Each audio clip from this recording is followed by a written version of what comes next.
అందరికీ నమస్కారం. నా పేరు బాలచందర్. లాక్డౌన్ పరిస్థితిలో మన కాలక్షేపానికి ఉన్నటువంటి రెండు అంశాలు ఏంటంటే మన ముందున్నటువంటి టీవీ, ఆ తర్వాత మన చేతిలో ఉన్నటువంటి ఫోన్. ఈ phone Android phone touch screen ద్వారా మనం ఈజీగా యాక్సెస్ అవ్వడానికి ఉపయోగపడుతుంది. అదేవిధంగా అందులో అనేక రకాలైనటువంటి అప్లికేషన్స్ ఉంటాయి.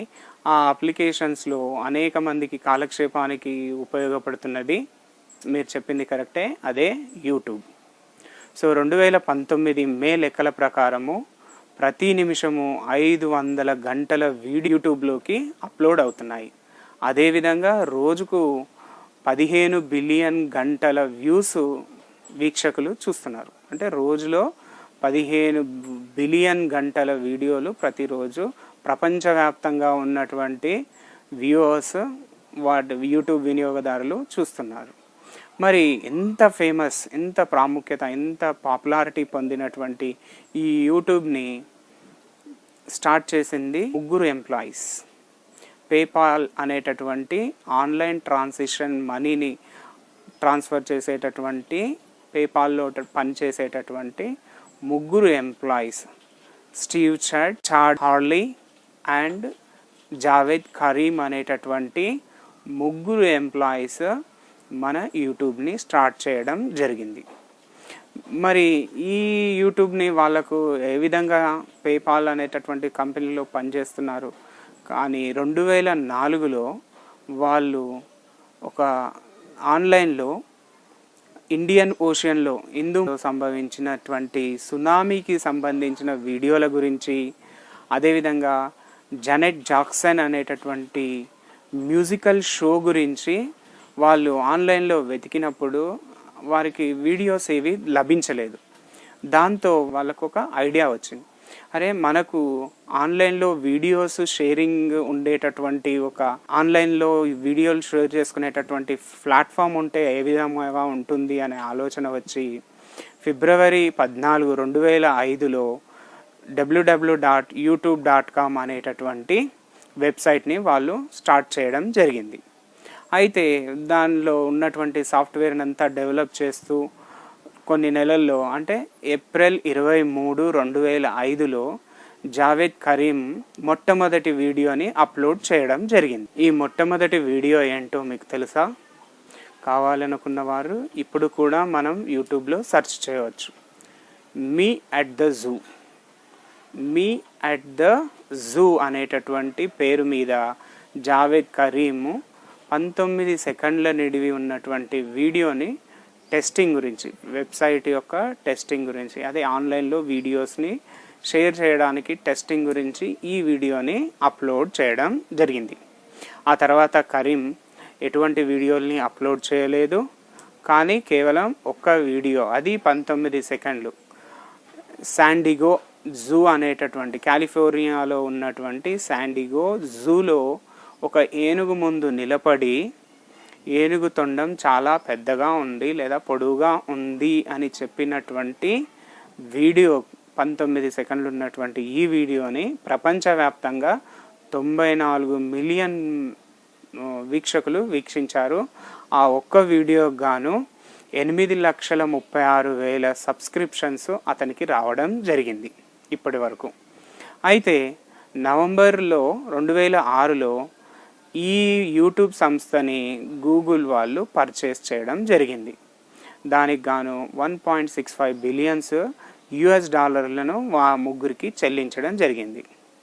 గ్రేట్ కదా. వారికి వచ్చినటువంటి ఒక్క ఐడియా 19 సెకండ్ల వీడియోకి గాను అన్ని $1 మిలియన్ డబ్బుల్ని వాళ్ళకి వచ్చేసింది.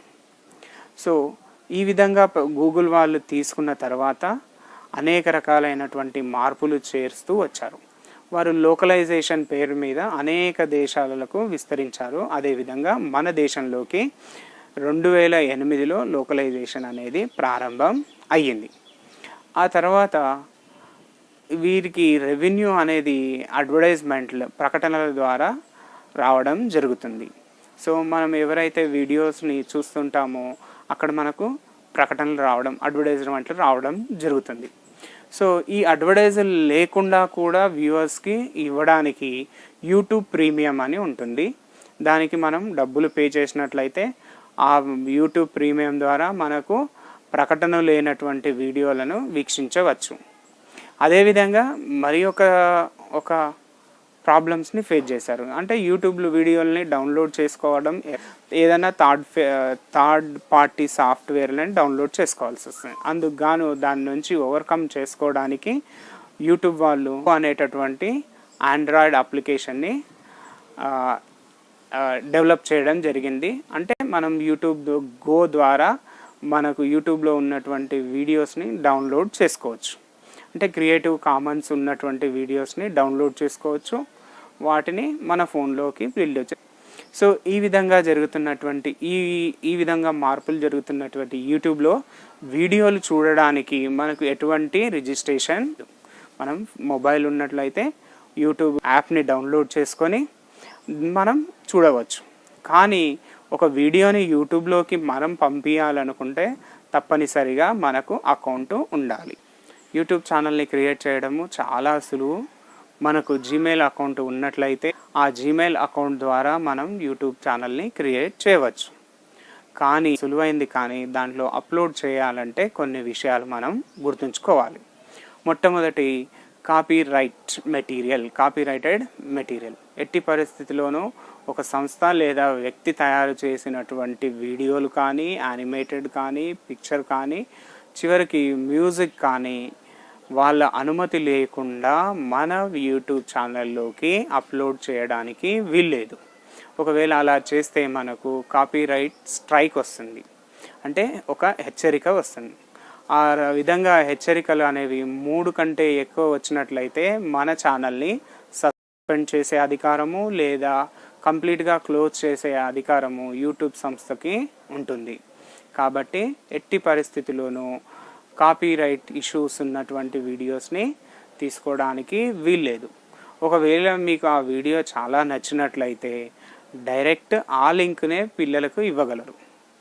ఆ లింక్ ఇవ్వడం ద్వారా ఏమవుతుంది అంటే యూట్యూబ్ ఆ లింక్ని క్లిక్ చేసినట్లయితే నేరుగా ఆ ఛానల్ సదరు వ్యక్తి లేదా సంస్థ యొక్క ఛానల్ పేజ్లోకే వెళ్తుంది. కాబట్టి ఆ వ్యూస్ అంతా వాళ్ళకి వెళ్ళిపోతుంది. కాబట్టి ఒక వీడియో చాలా బాగుంది, దాన్ని నేను డౌన్లోడ్ చేసుకొని నా ఛానల్లో అప్లోడ్ చేస్తా అంటే మాత్రం కుదరదు. అది ఇమ్మీడియట్గా యూట్యూబ్ ఉన్నటువంటి సాఫ్ట్వేర్స్ ఏమవుతాయంటే అది పలానా సంస్థది పలానా ఛానల్లో నుంచి ఇక్కడ నుంచి డౌన్లోడ్ చేసుకున్నారు, ఈవెన్ ఒక పిక్చర్ కానీ ఒక మ్యూజిక్ బిట్ కానీ ఏది తీసుకున్నా కూడా అది ఇమ్మీడియట్గా ఐడెంటిఫై చేసేసి మనకు స్ట్రైక్ పంపించడం జరుగుతుంది. కాబట్టి ఎట్టి పరిస్థితిలో కాపీరైటెడ్ మెటీరియల్ని వాడకూడదు. ఒకవేళ మనం కావాలి అనుకుంటే క్రియేటివ్ కామన్స్ అనేటటువంటివి, అంటే కొందరు వాళ్ళు ఏం చేస్తారు అంటే ఓపెన్ సోర్స్గా ఉపయోగిస్తుంటారు. ఉదాహరణకు అరవింద్ గుప్తా అనేటటువంటి వ్యక్తి అనేక రకాలైనటువంటి సైన్స్ పరికరాలని తయారు చేశాడు. వేస్ట్ టు వెల్త్ అనేటటువంటి, అంటే మన ఇంట్లో ఉన్నటువంటి పరికరాలతో సైన్స్ ఎక్స్పెరిమెంట్స్ చేయడం జరిగింది.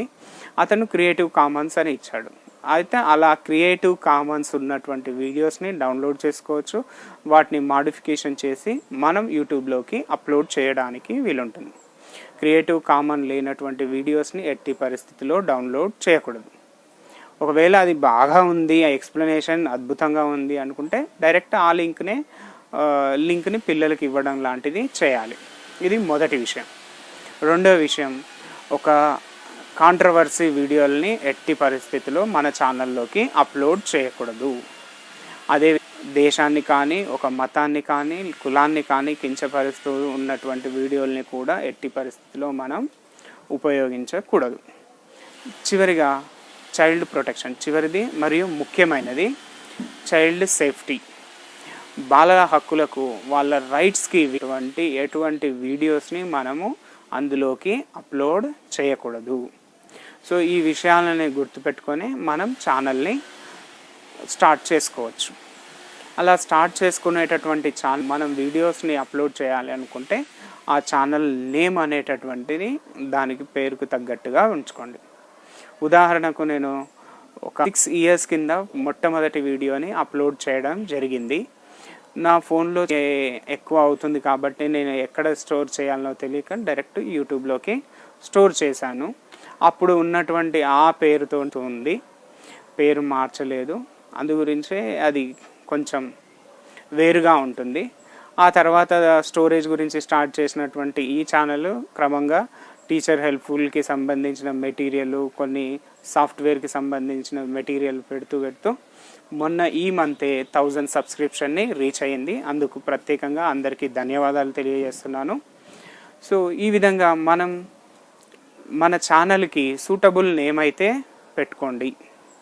పేరు మీదన్నా పెట్టుకోవచ్చు, లేదా మనం అప్లోడ్ చేస్తున్నటువంటి విషయాలను స్కూల్ పేరు మీద కానీ, లేదా పర్సనల్గా అంటే సబ్జెక్ట్కి సంబంధించినటువంటిది కానీ అలా సూటబుల్ నేమ్ పెట్టేసి డిస్క్రిప్షన్ ఇచ్చేసి దానికి ప్రొఫైల్ ఫోటో ఉంటుంది. అదేవిధంగా ఛానల్ ఆర్ట్ అని కూడా ఉంటుంది. వీటన్నిటిని కూడా రెడీ చేసుకొని స్టార్ట్ చేయవచ్చు. లేదా మనం ఒకసారి స్టార్ట్ అయిన తర్వాత యూట్యూబ్లోకి ఛానల్ క్రియేట్ చేసినాక మనం డైలీ చూస్తూ ఉన్నట్లయితే అనేక విషయాలు మనకు బై ప్రాక్టీసే తెలుస్తూ ఉంటాయి. సో మనం ఛానల్ స్టార్ట్ చేసాం. ఆ తర్వాత వీడియోస్ని షూట్ చేసే ముందు మనం కంటెంట్ బాగా ప్రిపేర్ అయ్యి ఉండాలి. Content preparation must. తర్వాత లొకేషన్ యొక్క ప్రిపరేషన్, బ్యాక్గ్రౌండ్ బాగా ఉండాలి, వెలుతురు మంచిగా ఉండేటట్లు చూసుకోవాలి. ప్రత్యేకించి కెమెరాని ఆన్ చేసామా లేదా, సౌండ్ని ఆన్ చేసామా లేదా అనేది చూసుకోవాలి. లేదంటే మళ్ళీ మనం మొదటి నుంచి చేయాలి, మా తర్వాత ఆ ఇంట్రెస్ట్ రాకపోవచ్చు. కాబట్టి ఈ సెటప్ని అంతా చెక్ చేసుకోవాలి. ఆ తర్వాత ఎడిటింగ్ టూల్స్, ఎడిటింగ్ అప్లికేషన్స్ కూడా తెలిసి ఉండాలి. మొబైల్లో అయితే కైనీ మాస్టర్ అనేటటువంటి అప్లికేషన్ బాగుంది. కంప్యూటర్కి అయితే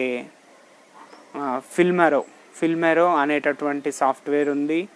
తర్వాత ఓబిఎస్ స్టూడియో అనేటటువంటి దాని ద్వారా కూడా స్క్రీన్ రికార్డింగ్ చేయవచ్చు. వీటిని ఉపయోగించి చేసుకోవచ్చు. యూట్యూబ్లో ఛానల్ క్రియేట్ చేసిన 24 గంటల తర్వాత నుంచి కంప్యూటర్ ద్వారా, వెబ్ కెమెరా ద్వారా మనం లైవ్ స్ట్రీమింగ్ అనేది చేసుకోవచ్చు. మొబైల్ ద్వారా లైవ్ స్ట్రీమింగ్ కావాలి అంటే మినిమం 1000 మంది సబ్స్క్రైబర్స్ ఉండాల్సి ఉంటుంది. 1000 మంది సబ్స్క్రైబర్స్ ఉన్నప్పుడు మాత్రమే అది ఛానల్ మొబైల్ ద్వారా లైవ్ స్ట్రీమింగ్ చేయవచ్చు. అంటే లైవ్లో పాఠాలు కానీ, లైవ్ ఇంటరాక్షన్ కానీ జరుగుతుంది. అదేవిధంగా యూట్యూబ్లో మనీ వస్తుంది అంటే ఈ కొత్త ఉన్నటువంటి పాలసీలో కొత్తగా వచ్చే వారికి అంత తొందరగా రావు. సో 6 సంవత్సరాల కిందట స్టార్ట్ అయినటువంటి ఛానల్కే నాకు 1000 మంది సబ్స్క్రిప్షన్ ఈ నెలలో వచ్చింది. అదేవిధంగా 1 సంవత్సరంలో 4000 గంటలు మన ఛానల్ని చూసి ఉండాలి.